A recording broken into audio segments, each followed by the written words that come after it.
So hello and welcome to everyone on the call. We're delighted you've decided to join us for what we are sure will be an interesting and thought-provoking 90 minutes. My name is Andrew Robinson, and on behalf of Copyright Clearance Centre, CCC, I want to welcome everyone to this, our fifth event in the series Workflow of the Future, where we will focus on sustainable business models for standards. We are extremely fortunate to have a wonderful group of speakers with a wide set of perspectives on what constitutes business models for standards. There is no right or wrong, not a single pathway to success. The subject is complex, with different organisations handling the challenges differently. There are common approaches in the market, such as the so-called Smart Standards Initiative, which I'm sure most of you are very familiar with, but this is not the only one. In fact, the Smart Business Group had recent meetings, and hopefully we'll have a quick report from that too. In the audience, we have quite a high number of highly experienced leaders in the SDO community, some of whom are very familiar with initiatives and have their own experiences. Or perhaps you are a user of standards and want to make your case for change. We want to hear from you, the audience, too. Please chat your questions and comments at any time during the webinar. There'll be plenty of time for an open discussion after the opening words from each panellist. Either way, there seems to be an acceleration that is driving the need to transform and meet the threats and challenges in the wider world. But how to do this in a business-sustaining way? To try and help us unravel these perspectives and provide some insight, we are very grateful to our panel for agreeing to speak on this platform and share their views and experiences. I must also thank Ivan Salcedo from Quix Innovation Services, who has been generous with his time, has helped shape this event, and introduced us to several of our speakers. Many of you will know Ivan, of course, and he will provide some closing thoughts at the end. We are grateful too to the US International Trade Administration for supporting this event. The event is being recorded, and we will make the recording available to everyone who registered. I will now hand over to my colleague and facilitator for the day, Jonathan Clark, to introduce the panel and start the conversation. Jonathan, please take it away. All right, thank you very much. And let me just send you all a text just to make sure it works. May the fourth be with you. Today's agenda, we're going to start, that was the welcome, this is the introduction. We're going to move quickly on in a moment to the opening words from each of our panelists. There are 5 panelists. We'll keep it short, but each of them get a little time to set out their opinion on the topic. And then we're going to move really to the meat of today, which is an open discussion. And by open, I mean you, that's all the participants. I really welcome questions, comments, really at any time. Please chat them to me or raise your hand after we've finished the panelist opening words. But please do engage. The more you engage, the better this session will be, I promise. And then finally, as Andrew said, Ivan has agreed to make some closing remarks towards the end after our 90 minutes. So let's move on. Now we're on opening words, and it's my real pleasure to introduce Joan O'Neill. Joan is the Chief Knowledge Officer for International, now I've forgotten the name, the ICC. International Code Council, yep. That's it, Code Council. It was in my other notes on my other bit of paper, damn. Yep. And Joan's responsible for leading digital transformation strategy for ICC, or as she likes to say, she's the first of her name, digitizer of standards and breaker of chains. Joan. Great, thank you. And you can go to the next slide, Jonathan. Welcome, everybody. I'm really pleased to join this panel. I think it's a very exciting time for the world of standards. I'm the Chief Knowledge Officer, as Jonathan said. I was hired just a little over 3 years ago to join the ICC to lead the digital transformation strategy. My background, I've been in the world of information technology, publishing, e-learning for most of my career. Prior to my role at ICC, I led the digital solutions around ebooks for Skillsoft, one of the leading corporate training companies, reaching 45 million learners. And prior to that, I was at Wiley. Wiley is one of the leading nonfiction publishers. We're very well known for the academic and professional publishing. And so next slide, I'll tell you a little bit about ICC. Again, just we're doing a couple opening remarks. So ICC is the leading provider of building safety codes and standards. We reach thousands of members across 38 countries. We provide online tools, research. Again, while we're a code and standards organization, we also very much believe we are also an information technology company, and that's really how we operate. Within ICC, we have what we call our family of solutions. General Code is another leading provider of innovative digital solutions. We do all the municipal codification, serving over. This actually is a bit of an outdated slide because we made 4 acquisitions in the last 12 months. So we now have doubled our municipal clients. We're at 8,000, which is really exciting. And then we also have community development solutions. Those are everything from government permitting solutions to document management and so forth. So we have really embraced the digital transformation. Next slide. This just gives you a way that we categorize some of our digital solutions. We have content and tools. So all of our codes and standards now we've digitized, I would say, about 80%. And what I mean by that is that they're responsive, they're in XML or HTML format.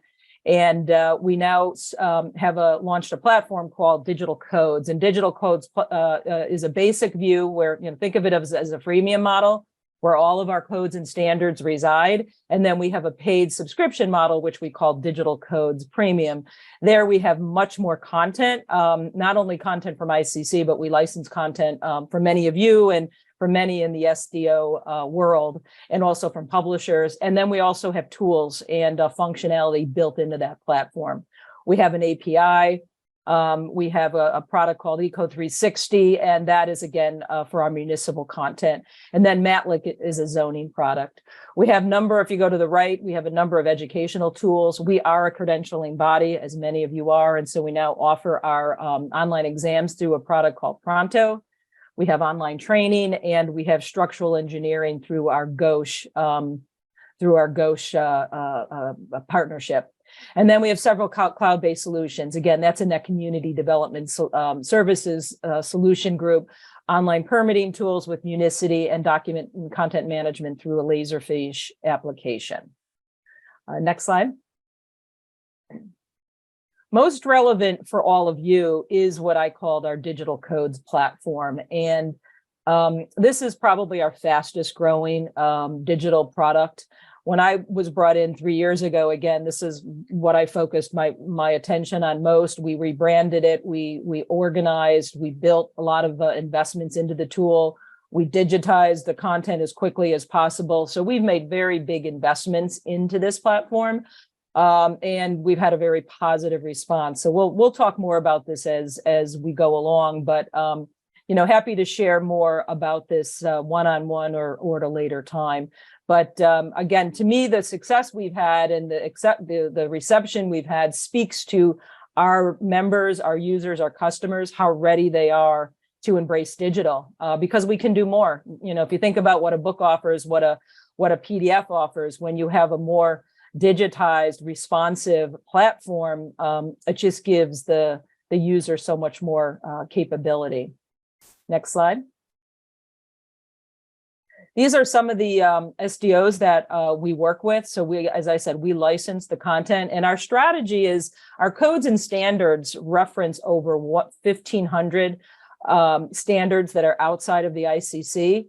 And those are all linked, hyperlinked in our digital solution. And so if we can offer the user a direct link to that content, especially as they're using it in their daily workflow, we believe we are doing a real service to the global standards organization. And so I would say we have licensing with about 60% of those that are referenced in our codes and our standards, and we are hoping to get to 100%. So again, we work with many of you that are probably on this webinar. And I think that's my last slide. And I'll turn it back to you, Jonathan, for the other members for their introduction. Thank you.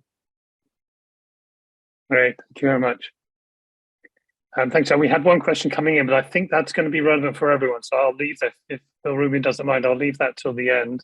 But please do keep your questions coming. Our next panelist is Hans-Arne Riekerid, and he's CEO of Standards Digital, which is a subsidiary, probably you all know, a subsidiary of Standards Norway. And Hans-Arne was born and raised by the sea in Norway, which he says gave him this unique perspective, this unique view of the world just waiting to be discovered. So it's a real pleasure to introduce Hans-Arne. Yes, thank you. I'll stop sharing so that you thank you on screen. Yeah. Thank you all. It's a pleasure to be here. I will go into a little bit about my background. I have been working with standardization since 2013 and have been working then with IT and IT related topics in Standards Norway. We decided in 2018 to establish a subsidiary company, the Standards Digital, based on some of the findings that we had in the standardization context, the need for us to drive forward digital initiatives and investments in IT and IT systems, and seeing that there's a lot of common issues, a lot of common problems to be solved, and we saw that we were able to improve this ability to do cost sharing and risk sharing by creating more software as a service based licensed product model through this dedicated company that is focused on development and development environment within the family of standards and understanding the standards needs. So I have been working in IT management. I have participated in ISO ITSAG. It's an IT strategy advisory group for a while. I also participated for a short time in the CPAG, a commercial policy work from ISO, and have gained insight into some of the problems that and some of the opportunities that definitely we see in standardization going forward. I think our main focus is really about looking for the low-hanging fruits and the short gains that we can achieve, and doing this iterative process with being in touch with our customers, our consumers on standards, and trying to get these capabilities out there and test and then reiterate and build business models on top of that. So that has been our approach, and we like to think that we want to pioneer, and we like to pioneer and go out on a limb here in Norway. So that is part of the experience that we have gained, and we also bring that in with us into the work that we collaborate with both ISO and European standardization on continuing to develop and build the digital deliveries that we want to have for the industry and going forward. I think also our concern is how to ensure that we build models and build systems that continue to maintain and uphold the current family of standardization, and ensure that we are able to bring back a sustainable financing and maintaining of IPR, and ensure that we are at the same time able to move fast enough in order to service a growing demand in the market that we see, and obviously that is the constant balance, I would say, between how to create an interest in the market and at the same time not to move too fast, so that you don't overinvest going down the wrong path. So that's part of where we are, and we are certainly looking at more sophisticated ways of providing standards content through ontologies and object modeling and so on. But we at the same time need to be careful to keep the current and legacy standardization, which is huge, moving also forward. So that is a little bit where we are at Standards Digital and Standards Norway, and we look forward to the discussion here going forward. So thank you. Back to you. Great, thank you very much. Yeah, thank you very much. Just, pull up and on to our next speaker. Thank you very much. So again, that I think that will definitely stimulate some questions, or there are some coming in already.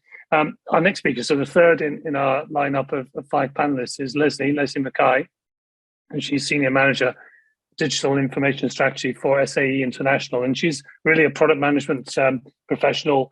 Has been worked in product management for many years. Joined SAE in 2021 to drive the adoption of OnCue. And Leslie, I'll hand over to you. Thank you, Jonathan, and thank you for having me here. Hello, everyone. Most of my experience has actually been on the other side of the coin, where I have been involved in developing products that have to meet standards. And now I'm seeing, I kind of have brought a different perspective to SAE International, because I have that experience. I've had to use standards of various types, and now I've joined SAE and can see how we're delivering our standards. SAE International a few years ago embarked on a huge voice of customer initiative on and around digital standards. And what we found were that people wanted to use digital standards in a much different way than how they're using the traditional PDFs. They want to be able to search for them differently. They want to be able to leverage the information from them and so forth. And that's what led us to the development of a product that we offer called OnCue. And OnCue is a different means to search and to extract data from standards. We've digitized probably about 800 or so standards, primarily metal standards. We've also digitized some part standards, mostly nuts and bolts, and we've gotten a lot of lessons learned. And we have been sharing those with other standards development organizations and with customers, because we are going to have to change how we author standards and how we publish standards in order to really make this leap to digital standards. As many of you on this call are aware, people have been talking about digital standards for like 10 years or so, and there's been some progress on it, but there's still a lot of people just talking about it. So I am really excited to see the momentum. I feel like this year it's really picked up. I'm hearing from other standards development organizations that they are looking to digitize their standards. I'm hearing from customers that they are looking to digitize their internal standards. And I'm hearing about a lot of initiatives that our customers are doing, whether it's around supply chain digitization or whether it's around looking at other areas of leveraging digital standards. And I just think we're living in a very exciting time, and we're starting to see it become real. And it's very exciting. So I'm excited to be here. I'm excited to talk about where we are and where we're going with digitization. We have a lot of information about what we have done on our website that you can look out. SAE does more than just standards.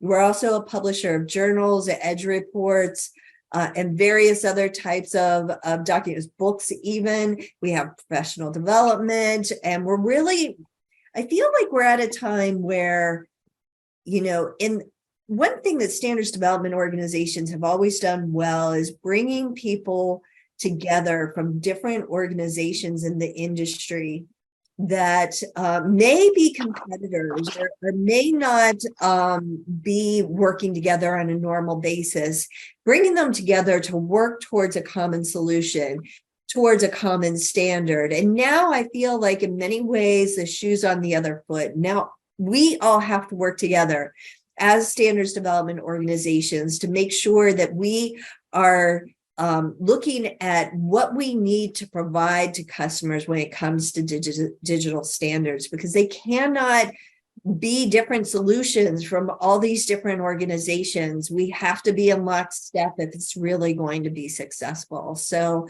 as I said, I think it's really an exciting time right now. So happy to be here. Thank you, Leslie. And we're very happy you could join us. So that's third. Let's move on. Begin to think. We're moving towards the discussion. So think of your questions. So next up on our lineup is Salona Bonneval. She's executive, executive director for IEEE SAE Open, and Salona is really a recognized expert on open source. And in fact, interestingly, if you read her LinkedIn, she coined the phrases citability and codathon, which I think is a nice little anecdote. So Salona, I don't think you'll be talking about those, but you are going to be talking to us about IEEE SAE Open. So over to you. Awesome, thank you. So when I started off, that's primarily my experience. And when it comes to this role, I've dealt with standards much in the same way that Leslie was talking about in regards to implementation and adherence and things of that nature, especially in regards to security and privacy. And so I actually had an open hardware thing that kind of got bit by what happened with Bluetooth. So those were my only real experiences with standards. But IEEE, this SAE Open project started off as a twinkle in their eye about 8 years ago, with a bunch of volunteers wanting to figure out how to, both digitize and add all of these other additional things in regards to standards. Because of just seeing the whole PDF thing as being very problematic, especially if you want to address things like open source software or open data or open hardware or anything along those lines. So they brought me in about 3.5 years ago as a subject matter expert in regards to those open topics, having been involved in open hardware and open data and all those things early on. And so that's what I help with. A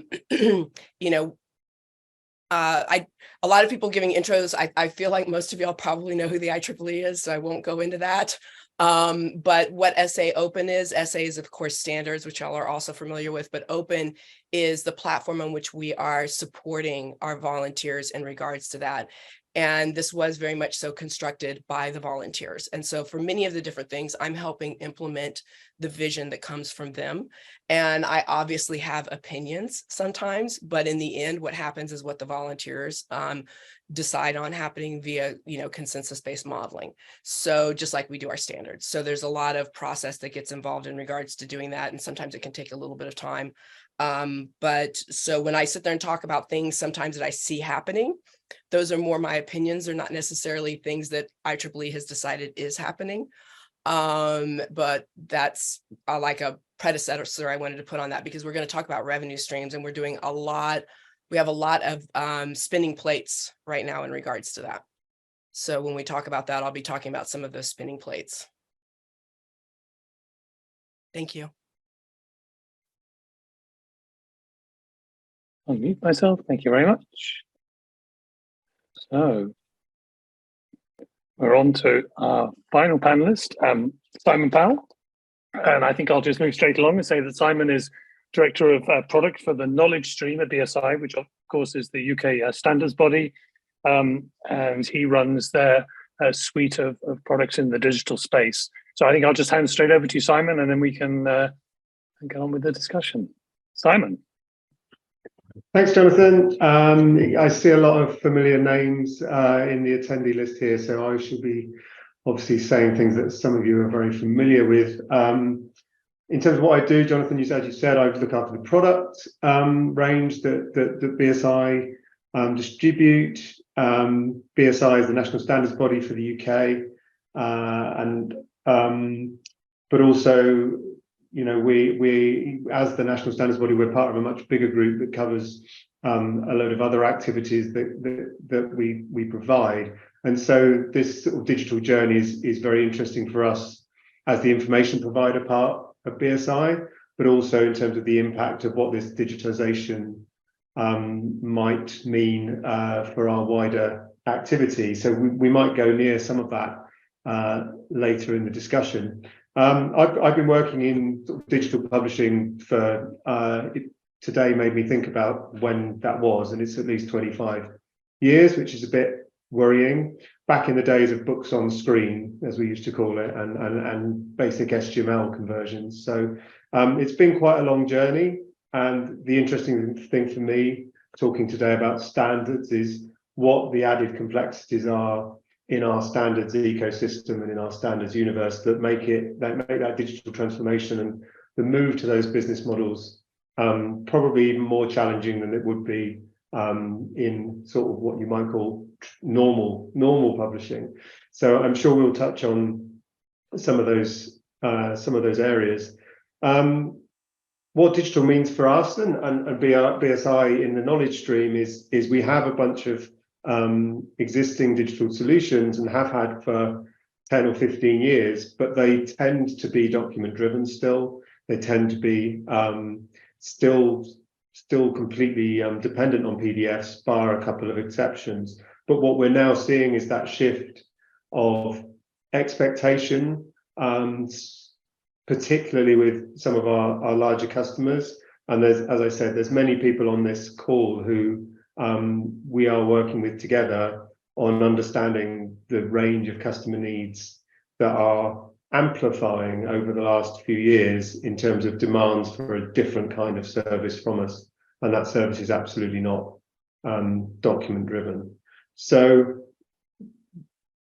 the main thing I would observe really is the tension between us operating as an SDO in our own right and wanting to make digital progress and innovate, and then the extensive collaboration that we do at the local European and fully international level.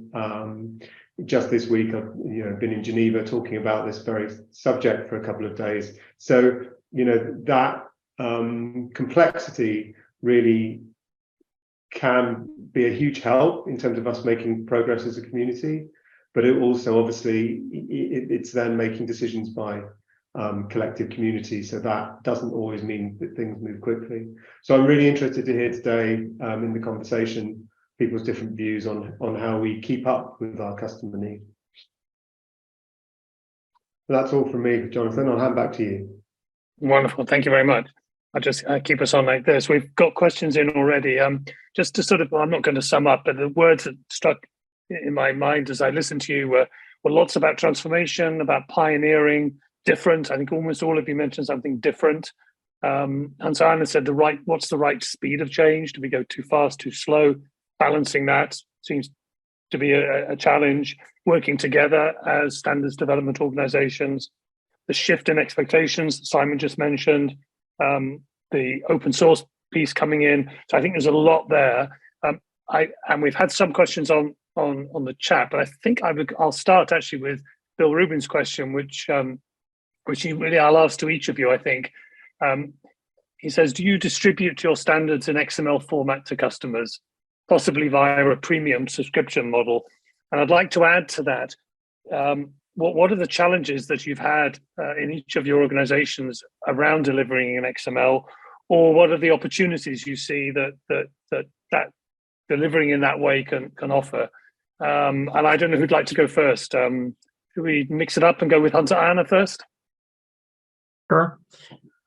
Yes, I can say we are we're not distributing XML to customers directly to much degree. We do have certain XMLs that we provide through special contracts with software integrators and so on. So they actually ingest maybe data models or other type of information that has been codified by the committee. But then it's kind of an agreement base. But we are launching this year an updated platform that will enable us to do a much better type of subscription service with more API driven consumption, basically, of subsets of XML, more fit for purpose for integrators and so on.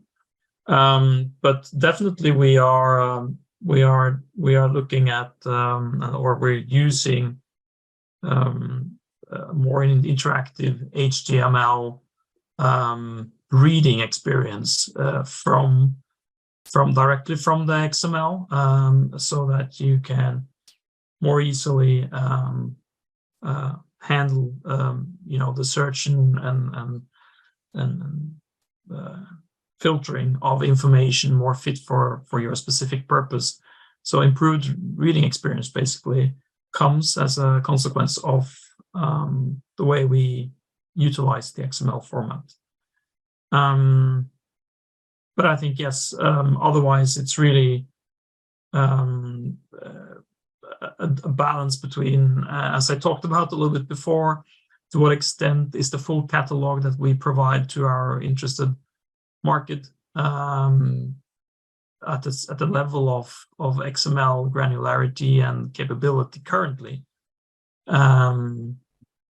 enabling us also to service our customers. So the need for us to kind of lift the quality and the granularity of the XML is certainly something that is very high on the agenda, I think, at ISO and CEN and certain national organizations' mind at the moment. So I don't know if that's I can say something more also about how we think about premium subscription models on the XML level, and this is an ongoing discussion, I think, for many NSBs still, but at least we have played around with in Norway a type of the point is really that you want to make sure that the granular content is understood in the context it is written and as part of the whole. And so we try to look at a kind of a triangular subscription model almost, where you kind of require the end customer also to subscribe to the standards content in order to get granular content through, for instance, a software solution that uses machine readable content. This is something we're investigating, at least, and something that I think is important to consider, at least as part of both the way we ensure avoid legal implications by misuse through a third party providing it to an end customer, and secondly, how we avoid losing out on a lot of revenue that should naturally fall on the people creating and providing the standards in that capability. So that is at least another comment on the subscription model discussion that we can continue, I guess. Yeah, great, thank you. Again, if you have follow-up questions, please chat them. Who next from our panelists? Joan, would you like to maybe respond to the question? Sure. Similar to what Hans described, is that much of our content is created kind of through traditional means, right? Adobe InDesign or FrameMaker and so forth, and going from kind of traditional PDF and then converting it to XML. So what we are doing now is we are investing pretty heavily in an initiative where we call it, we have an internal name called Content Hub, where we are creating a structured content. We've created a new schema, and we're aligning in XML 2.0. I would say it's XML 5. Plus is kind of the someone had asked the question about what XML format. But what we're trying to do is structure all of our commercial content in a uniform way. And so that what that will allow us to do is then create the content in an, XML editor, Oxygen or something to that matter, so that we won't have to go through the conversion process. By doing that, we will be able to publish the content more quickly. We won't have to go through the conversion process. It will be more cost, savings. And from an end consumer perspective, what it does is it allows the search function to be more precise. And so I had mentioned our digital codes platform. Again, it's all XML responsive, HTML, I should say, but it's, presentation. But what it does is it gives the reader an ability to search and to navigate the table of contents and to search at that granular level. Where we can't convert it and we have PDFs, as you all know, it really has very limited search, capability, and it's more of a flat experience. And so so we have two big initiatives, one internal kind of infrastructure, kind of our knowledge management initiative, where we're structuring all of our commercial content with an XML 2.0. And then when we're delivering it, that we're able to tag it in a consistent way. And again, we believe that for standards content, one of the most valuable features we can deliver is that granular tagging for ease of search. Many times people are in our platforms, whether they're aggregated platforms or whether they're our own individual proprietary platforms, they want to get to the answer very quickly. They want to reference that piece of content, whether it be in a plan review, whether it be in a research project, whatever, kind of workflow they're in, that ability to get to that precise, kind of element within a chapter, within a section, the parent-child relationship of those content assets. So we're kind of approaching it from two, points of view: internal infrastructure updating, and then better delivery, responsive delivery to the end user. Great, thanks. Simon, do you want to jump in and give the BSI perspective? Yeah, no problem. A lot of the challenges we face, or the ideas around this, is similar to how Hans-Arne was describing. I mean, we're in an environment where most of the content that we publish is shared IP. We're publishing the same content in most cases, and we do that in a way that abides with the distribution agreements that we've got in the standards ecosystem. So that affects some of the ways we think about it. In terms of the XML, we have a number of flavors of XML depending on the purpose that we're putting it to. In general, in terms of our distribution, we're still mainly just distributing on the PDF because that's the version of record, as we all know. But there's experimentation now and discussions with organizations around providing certain fragments of content or bits of metadata that support their pilots and experimentation, where organizations or partners could potentially do things in a way that perhaps we don't have the core capabilities to do at BSI. And I know that some of our other colleagues in other NSBs and SDOs are taking that route as well. So looking at partnership opportunities to provide better value from standards to the end user. So there's an amount of that going on. But broadly speaking, at the moment, in terms of the original question, we're not distributing XML broadly. No. Great, thanks. Leslie, do you want to respond? And perhaps I think there's something in the chat from Ivan as well around collaboration that might want to touch on. Sure. Just quickly on XML, yes, we do provide our content in XML. We feel I was actually just talking about XML quite a lot the last few days. It's interesting that it's come up. We were talking about it on the Smart Standards call this week. I've been talking about it with various other people. I think that what we've done at SAE is we've actually gone from XML to our digital format. We've partnered with an AI company and developed a model to read the XML and parse it into a digital standard. So I think when we talk about XML, I think it's important to realize that it's another step to get to a full digital standard. I still think we're still investigating that to a certain extent. When I look at our digital output, I see a lot of embedded XML that I'm concerned that taken out of context is not going to be very readable. I think Hans kind of spoke to that, and when he was talking about how they're using HTML because it tends to be more readable, trying to find that balance between what is human readable and what is machine readable. I think we're still working through that to a certain extent. But we have been, it also kind of brings up your comment, Ivan, about collaboration.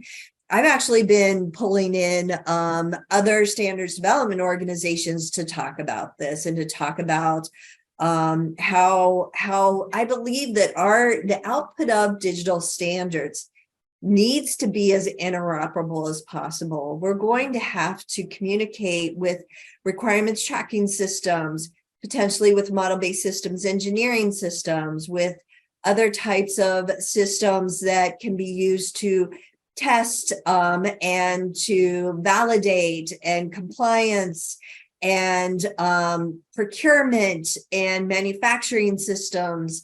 And we need to make sure that the output that we have is flexible enough that it can communicate with these different types of systems. And that's something that we spend quite a bit of time talking about. We meet monthly on the Smart Standards group, and we are also looking at meeting more frequently to really kind of dig in more. Because in addition to the output format, I think we need to establish ontologies or definitions for different groups of standards so that they are treated the same way. When someone has a part standard for a bolt, it needs to be described in the same way, because all these, especially in some of these industries, they have the same suppliers. So a bolt that from Boeing needs to be the same as a bolt from Gulfstream and the same as a bolt from Airbus, and so on and so forth. And even when you think about materials, we're finding a lot of little idiosyncrasies with different types of materials, and how those standards will be interpreted in a digital format matter. So we're digging in and looking at families of standards and looking at how we can define those in a way so that it's common, and probably be looking to collaborate in a more formal way with some of the standards development organizations and with industry as well, so that we can start publishing these ontologies. And because it's nothing that any one SDO can do in and of itself. We're going to have to work together, and we're going to have to divide and conquer, because there's a lot of different types of standards out there with a lot of different types of ontologies that we might need to build around these standards.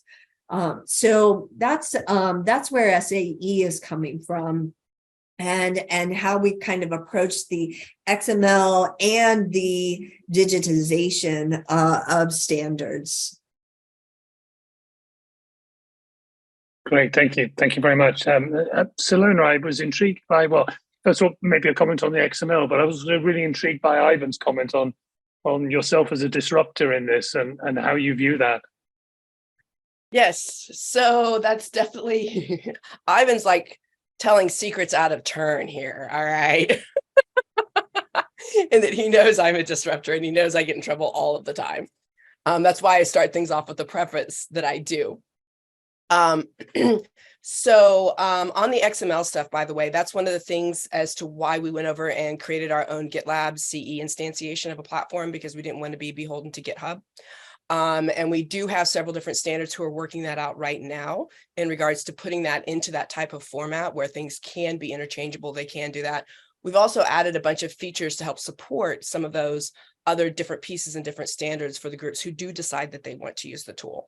So we did Plant UML to help support some of the open hardware groups. We've done some stuff in regards to scientific and mathematical notations to help some of those that are publishing websites off of the platform with our microsites feature. And so we've done a lot of different things along those lines to help support them being able to do what it is that they would like to do in whatever format it is that they want to do it in.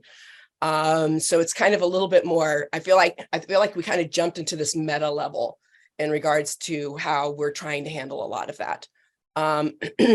In regards to the stuff that, yes, on the Ivan question, you know, I very regularly get people who are terrified that I am going to destroy IEEE because of the fact of the work that I've done previously in regards to open data and open hardware and things of that nature. And so people are very worried that I'm going to kill the publishing model that they're used to doing, to which I often respond, the publishing model in many ways is slowly dying and we have to figure out other streams. And so that's kind of where I try to keep the focus on, is doing that. We purposely have not gotten rid of any of the other ways that we've traditionally done things. They're all still there. It's just that we're also experimenting and trying a bunch of other different things. I kind of funnily like to think of it as I've got a big bowl of business revenue stream spaghetti that I periodically throw to the wall and sit there and see which is going to stick and how it's going to stick. Sometimes they're pet projects of volunteers, which is a thing that helps it stick at IEEE. If you've got a well-placed volunteer who cares a lot and they want to do something along those lines, they can bring a lot of power to getting it done and implemented. And so there's a lot of that that goes on. I am tasked with creating more succinct business plans to go along with, you know, a lot of those concepts and ideas, and checking out and seeing how the feasibility of that works, both within what IEEE can provide as well as what the volunteers are willing to commit to. So there's a lot of work that happens there. Great, thank you. Does that work, Ivan? So there's quite a lot of action on the chat, but just while that takes shape, I actually had a question. I think it was Leslie that mentioned something about we're not really competitors, or are we? And I wondered that I'd like your opinion on that. I mean, if there isn't really competition between SDOs, and that's an open question, let's imagine, then who are your competitors? Who are you competing with as organizations? Who do you consider as competitors, particularly in this transformational world that we're in, this move? Free for all, jump in, whoever would like to.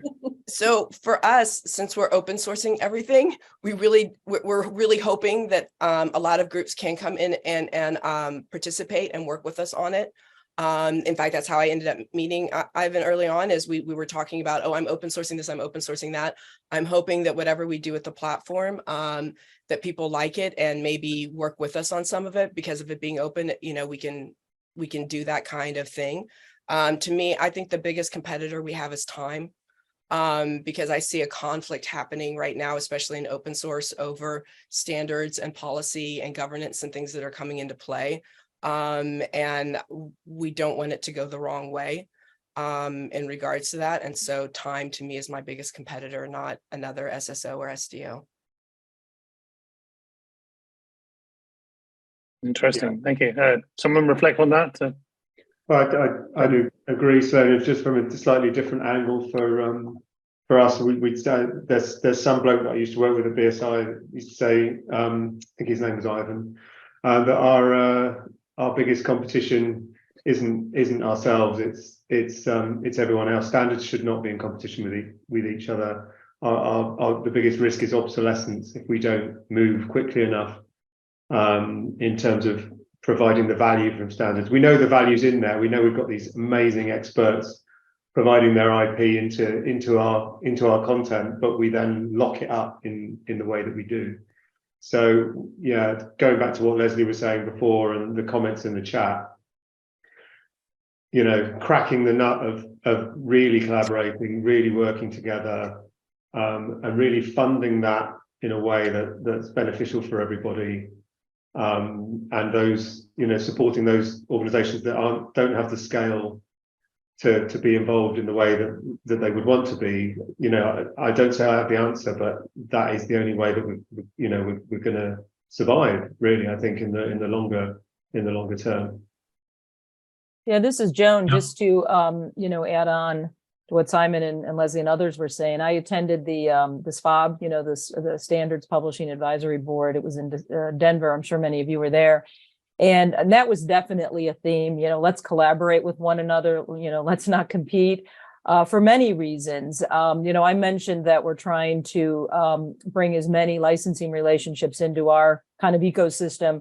We believe that if we collaborate, one, I agree, it accelerates the digital transformation.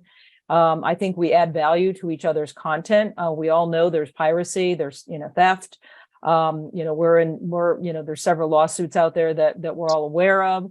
And there's just other competing formats. And so if we don't compete, especially with what we've all been reading with AI and machine learning, I mean, every day there is a new story about ChatGPT and what it's going to do to the world of content and IP. And if we're not collaborating, I do think it really puts us, it poses more threats than opportunities. So, one message I'd like to say is let's find ways to share best practices. What have we learned? Where are we finding success? Where are we finding challenges? And really collaborate as much as possible.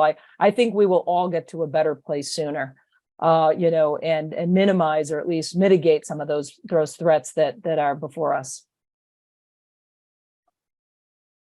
Yes, I fully support what's been said by the others. I think it's important to also understand that it's a market out there that go in space. So again, both time when you think about how fast the demand is growing compared to how fast we can service them and stay on top of the change, but also I think the pace at which we develop and iterate on the standards we create also is very important. We need to have quicker and faster updates and changes to the content we provide, and so we need to build the capability to empower all of the different parts of the system to service the market and the market's needs in a better and faster way. I also think we kind of talk about, what is the Kodak moment and when do we actually be completely blindsided by something. And I think ChatGPT probably could be that candidate, but I think at least that would maybe be my other concern, in addition to time, the awareness and to know when there are disruptions that really are disrupting for us, to understand that and to know how to deal with it, to have this kind of there's this expression about a pre-mortem study, what happens exactly before you die, and to know those signals, I think is something that we can definitely benefit from, as we should look at how to collaborate on getting the good message out to more and more. I think there's an interesting piece as well in terms of that idea of competition around, it's something that I guess businesses like ours in publishing over many years have tried, but certainly diversifying how we think about the value that we're bringing to customers beyond traditional information. We're talking about data and similar now, but as I mentioned at the start, BSI is a very, very different organization to what it was 20 years ago, and even within the knowledge stream, we're now sort of branching out into sort of information services and data services, Jonathan, in our other life in which I deal with you. BSI are trying different ways to diversify and reduce our dependence on just this thread of because it is going to change, and our position in the universe is going to change, I think, dramatically over the next 10 years. And one thing I've also noticed is not only do standards development organizations, and we all need to be collaborating with each other, but I think customers are stepping up and willing to collaborate as well. I've been hearing more and more recently about customers, not in every industry. Some industries are definitely further along than others, but the ones that are further along, they are willing to stand up and start talking about what they need. And they know, and we know that they can't design what they need to design using any one organization standards alone. So I think that they are also starting to realize that they need to be talking to each other as well. Boeing and Lockheed and so forth. I've been more focused on the aerospace industry, but whatever industry you're talking about, they need to also kind of come together to agree on what they need from digital standards. And rather than having a lot of these individual initiatives that aren't going to work in and of themselves.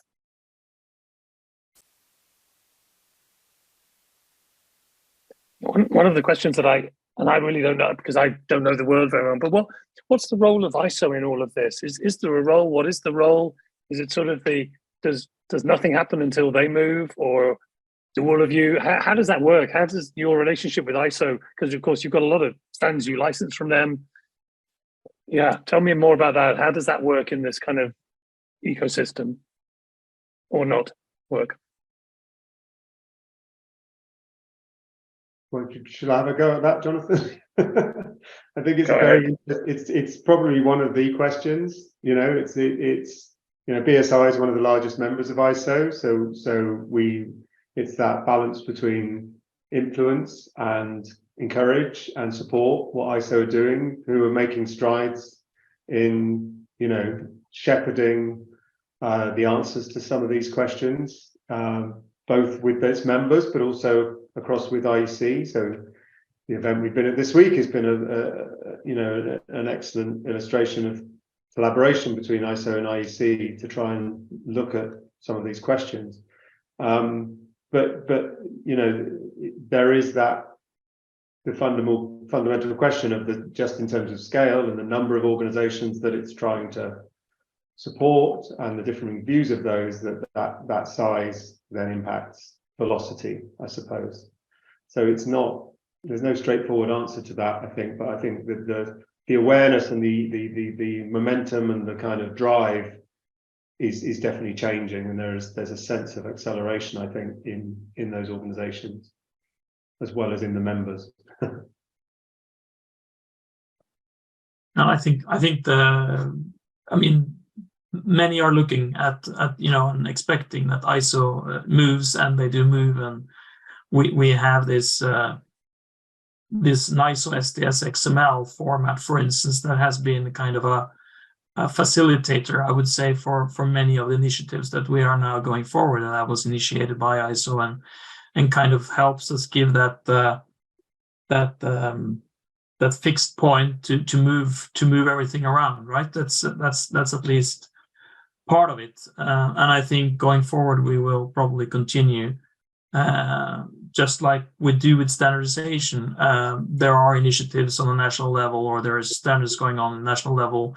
Some of it populates up, and similarly, you're inspiring the whole community across from national to regional to international and back again. So I guess one of the challenges that we're facing, whether it's national or international, for different reasons, maybe, is again the pace at which we are able to move or change the direction of the ship. And that being said, the strength is also in the size of the organization and in the number of experts that are involved in standardization through the ISO system.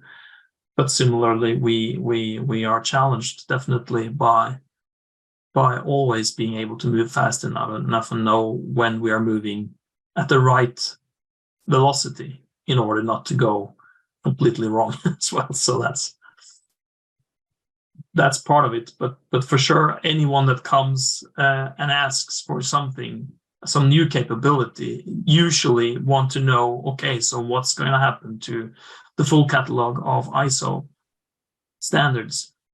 or specific American standards, and you know, have the oil industry that's really pushing to get more capabilities for them to operate their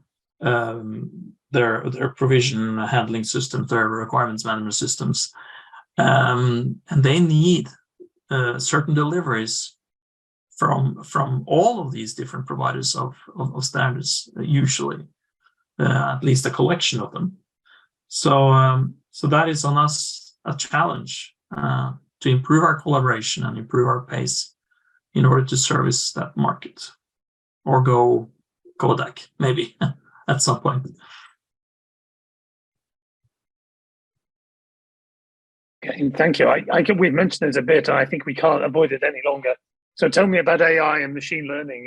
Is it a threat? Is it opportunity? Is it both?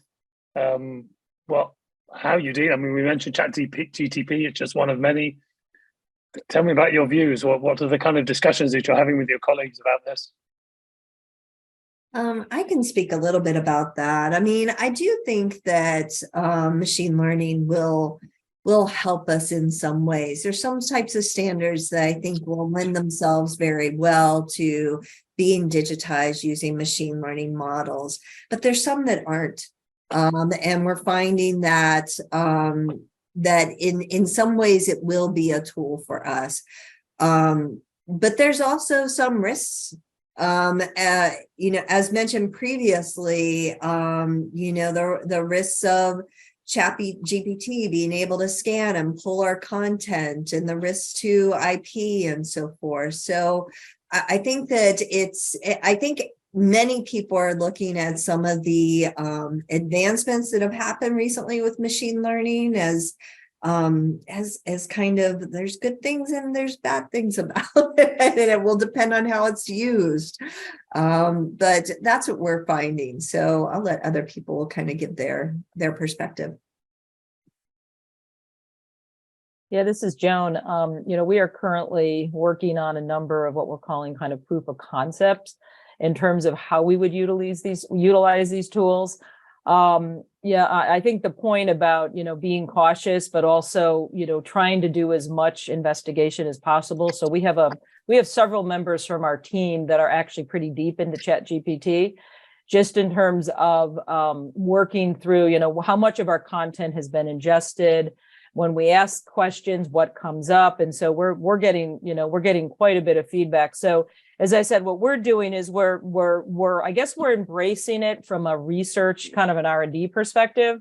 We're not jumping all in. We want to do our homework. We want to find out what the you know, capabilities are. We also don't want to get too far ahead and us lag behind, right? So it's that balance, finding that balance of what makes sense. But clearly, in terms of from a search perspective, you know, finding answers again faster, in terms of those, you know, those users that are consuming our content, you know, there's opportunity there. So I think in the next 6 months, I know we'll know a lot more, and happy to, you know, be working, you know, with several folks in this industry to share kind of our learnings and next steps. But it's here. It's clearly here. I don't think we can, you know, kind of dismiss it for sure. I think we've got to be thoughtful and cautious as we experiment.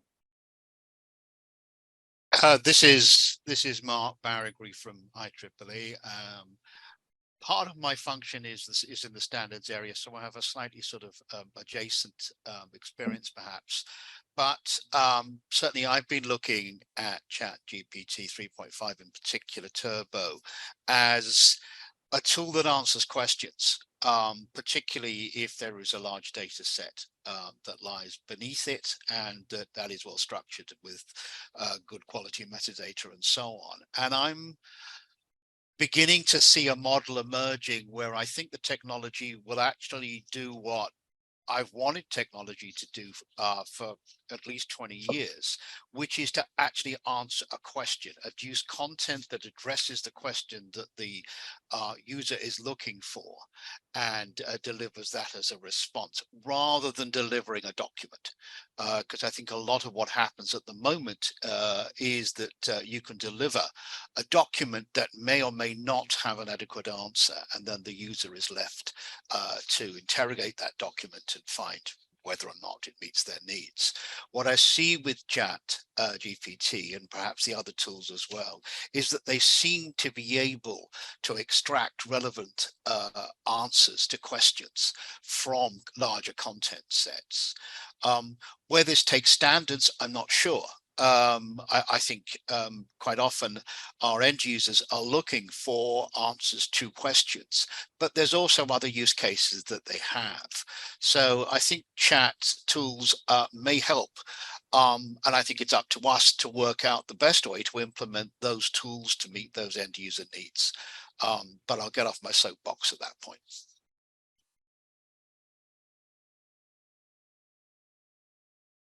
Yeah, very happy you got on your soapbox. That was great. Thank you very much. Where are we? And I've lost track of who's spoken of our panelists. AI, ML. I just put a Salona. note in the chat there. Just put a note in the chat, Jonathan, just around the way that we're looking at it is much more as an aid rather than a threat at this point until, you know, I'm sure it will evolve. And again, this is something that's come up very recently, but, you know, using these tools to help accelerate creation of some of the surrounding metadata and content and things like that will be a, you know, a real accelerator for the front end of our value chain. So in standards creation and standards scoping and things like that, it can definitely support. And we've seen tools where even in terms of pulling together and discovering who the right experts are and things like that, and doing research through it in that respect. So we're seeing some real sort of innovation in terms of how this stuff can be a real benefit to us. Aside from that, I won't touch on the threat side because we can all dream those scenarios.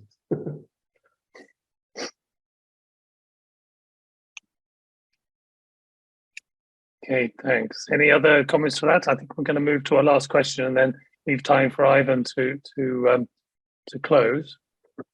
So actually, I was thinking we focused a lot on our discussion on the users or the customers of the information, but I was thinking, so we're talking underneath this is about digital transformation. So what about the creators of the IP? The people, those experts that actually develop the standards and the IP behind it. What do you think the impact of digital is going to be on them, or has been on them, or will be on them? And I'd like to hear from every panelist, and maybe use this as some closing words from you. Who'd like to go first?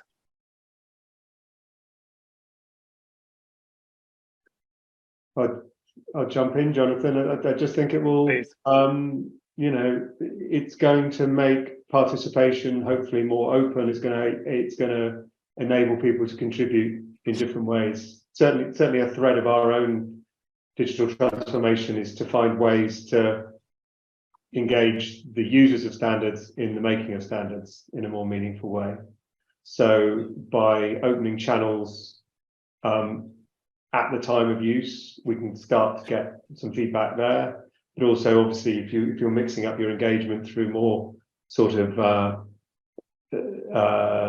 contemporary sort of engagement methods and these tools, then you can sort of take people on a journey so that the intimidation of perhaps the past of what being a standards committee member or contributor might seem very different in a few years' time. What we're seeing on our new digital platforms is also a big shift in the demographic. So we're seeing a lot younger audience engaging with some of our tools and platforms than has been the case in the past. So if we can also engage them and start to help them understand who we are and what we do, then that's a really good sign for the future as well. So I think it will help shift the demographic. That's one point. Okay, thank you. I think also that as we move into more and more machine readable content, the way that we will be working forward, if we have any meaningful use of granular content and API based consumption of content, then there should be a more iterative and active kind of continuous standardization effort almost going on in the committee work.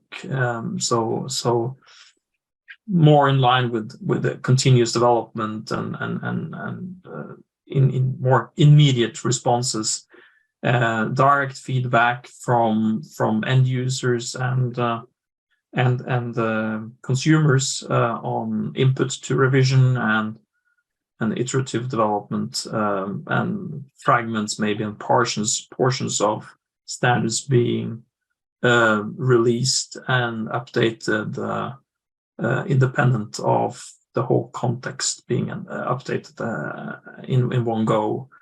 So I think all of that at least is coming with more granular and automated use of the content.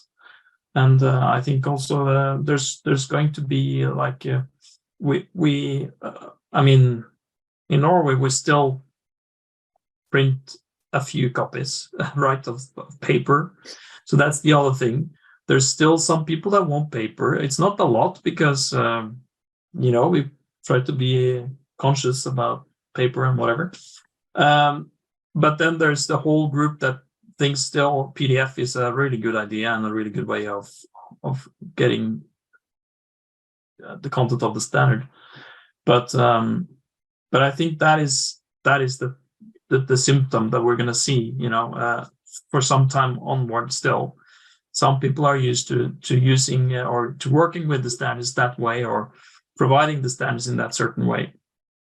Bringing that change into maybe more pure text-based standards and not so technically available, maybe standards will be still done in another way, I think, for a while. So that is ensuring that we also keep as a community the slow movers and bring them up to speed, but at the same time being at the cutting edge on some standards and some markets and some demands.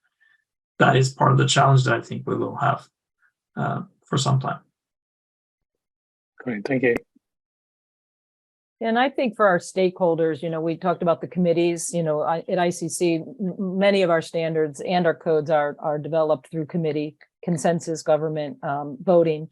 But, we also like to say, content is king. Well, content is king if you can really protect that content and if you can also find new ways of distribution. And to me, that's what our stakeholders want to know. How are we protecting the content, especially in the world of AI and machine learning?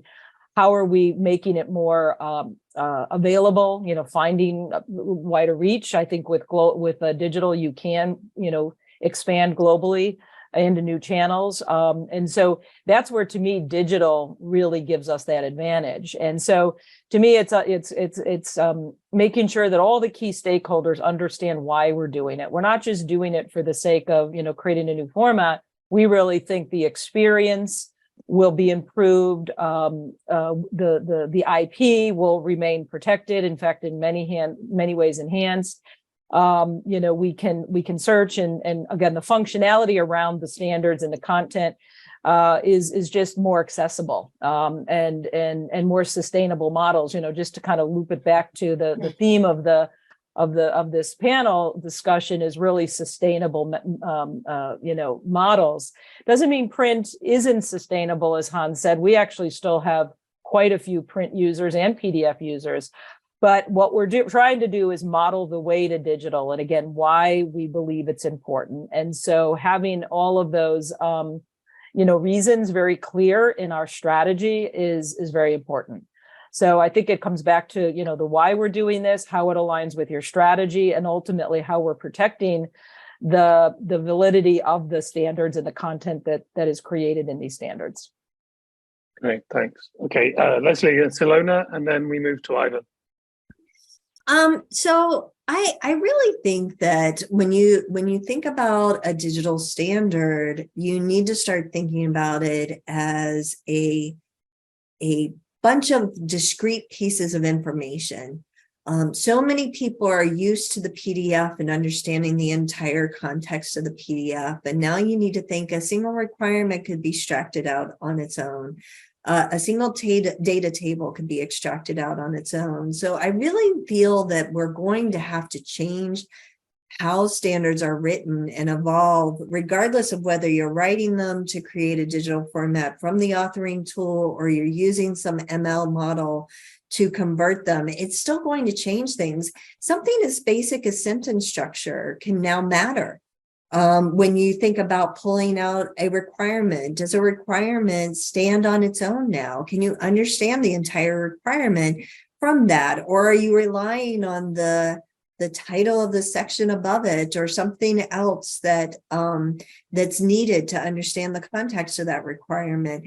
Are you identifying all your tables with an identifier so that when a requirement says, you know, refer to this table, that you know exactly which table to refer to when it's not in the context of the original PDF. So I think it's going to change a lot. It's especially an impact to data tables and how data tables are communicated. It's, you know, I was looking through some standards and I think I've seen at least 10, maybe more different ways that data ranges are documented in various standards. And you know, we're going to have to think more about consistency, or we're going to have some very complex machine learning models to understand these types of standards. So that's one of the things that I've really been trying to provide more education on. I call it on how to write a digital ready standard, because I do not think that we're going to be able to rely on technology alone to just convert them. So I do think that we're going to have to think seriously and make some changes in the authoring process to make sure that when they are converted, that they are accurate as the PDF, that different parts of the standard can stand on their own without the context of the PDF. Yeah. Okay, great. That makes a lot of sense. Thank you. Silona. Let me move to Ivan. Hi. So with a lot of the different stuff that we're doing, we have a bunch of different kinds of standards that people can do. You know, if they want to do an entity-based standard, then they can do an entity-based standard and have the IPR protected and go through all the traditional mechanisms. We also have open standards where people can go through and open it up to a lot of different groups, and it has different mechanisms. We're also experimenting, as you can tell, with the free and open standards. And then we're also allowing a lot of this other work to be done on the side in regards to it so that we can iterate faster. Because, you know, when I look at there's so many flavors of SSOs and SDOs out there, and we all have our special sauce that we think is, you know, the ultimate thing. I'm kind of one of those skeptical people who doesn't think that any of it is, but, you know, that's me. And instead, for all of that, it's more about looking at, one, the value of your content, who is it valuable for, and who did the labor. And one of the things that we try to do with ours is allowing them to make those types of decisions, and then they decide the different structures that they want. We are not forcing entity-based standards to be on our open source platform and, you know, give everything away. There's nothing along those lines. And so that's why I sit there and I stress so much the diversity, the agility aspects. I think there's a lot to be taught. You know, talking about the new incoming groups that are doing that, like, why did people get involved in standards in the first place, and who are the people that you attracted at the beginning, right?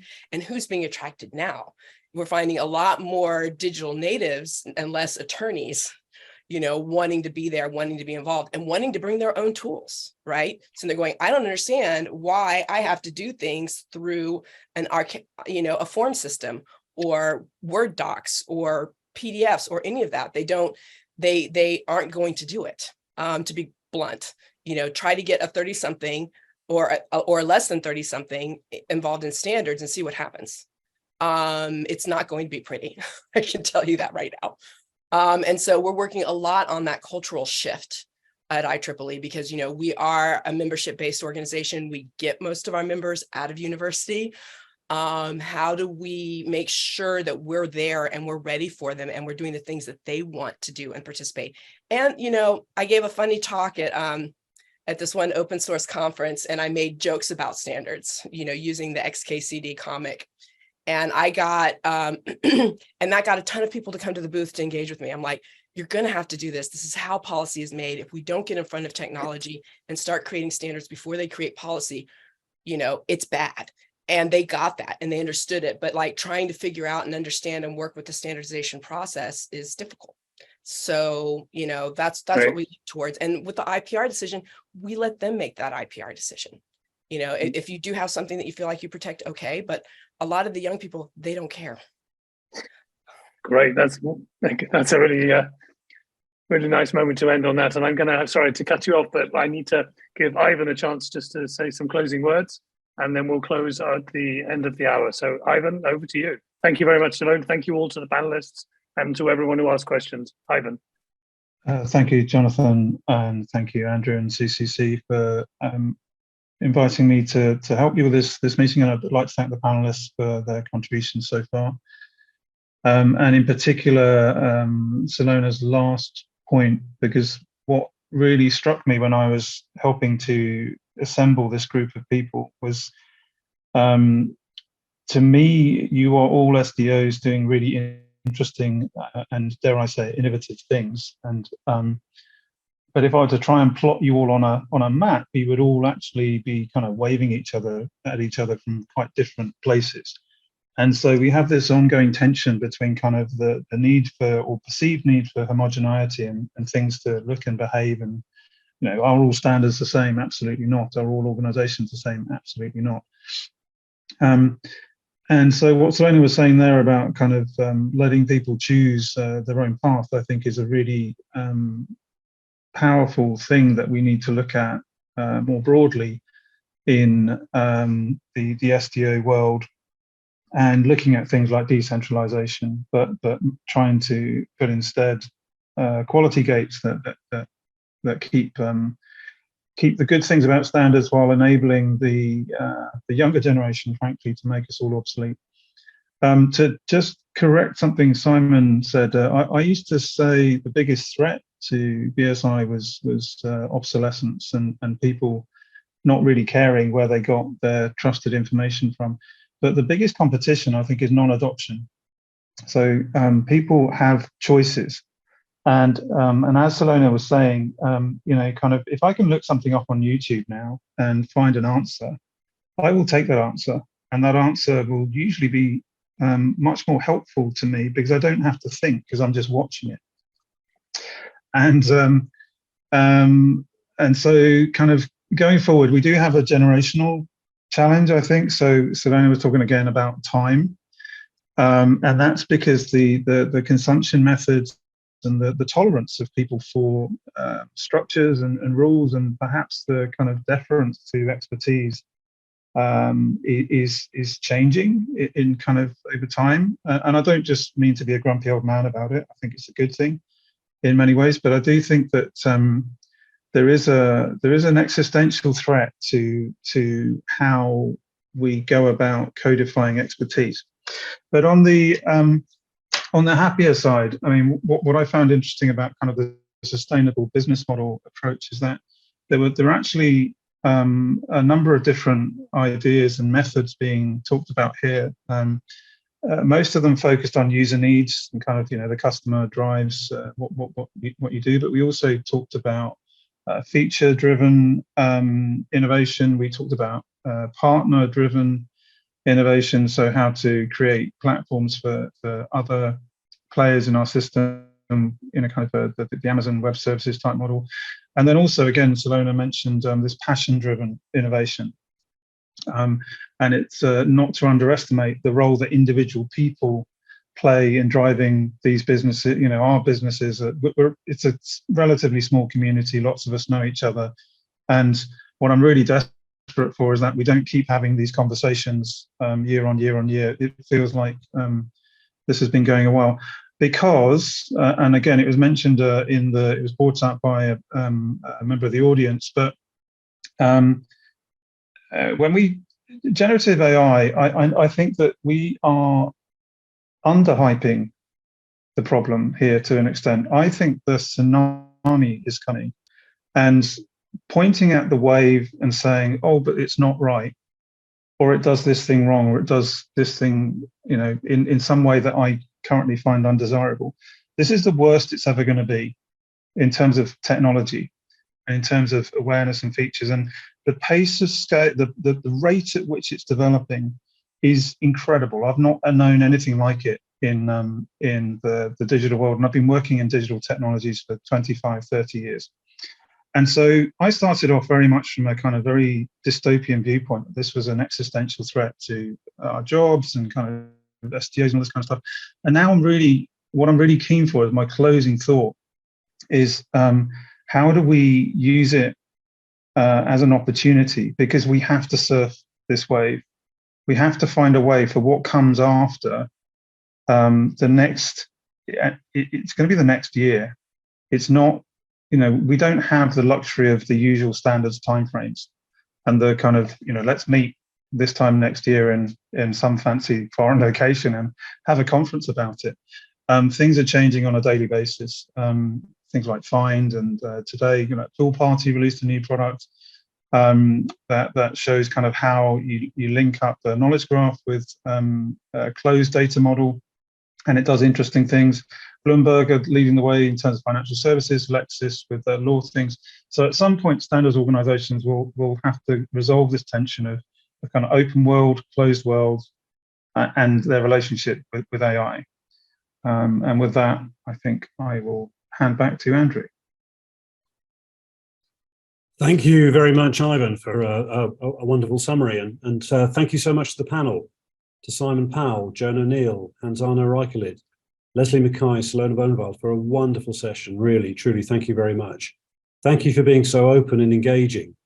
We talked about survival, collaboration and not competition, because it's critical that standards are interoperable, and highly valuable content that should be exposed and not hidden. We talked about existential threats, and then in those last few moments about actually seizing the moment around ChatGPT. And I thought, Ivan, your comments about this is the worst it's going to be, you know, that's actually quite scary. I also look forward to perhaps standards following the FAIR data principles. I found the session highly educational, insightful and thought-provoking. And thank you too to the audience for sharing your valuable time with us, asking questions and taking part. We'd love to hear from you and what you thought. If you have ideas for our next session, then we'd love to hear that too. The link to the recording will be shared with everyone who registered. And thank you to Jonathan for facilitating, and you make the art look easy. And finally, thank you too to for Ivan for working with us and bringing you this wonderful event. So thank you. Look out for our next event in the series. It's most likely in September. And with that, I'll say thank you very much to everybody and goodbye.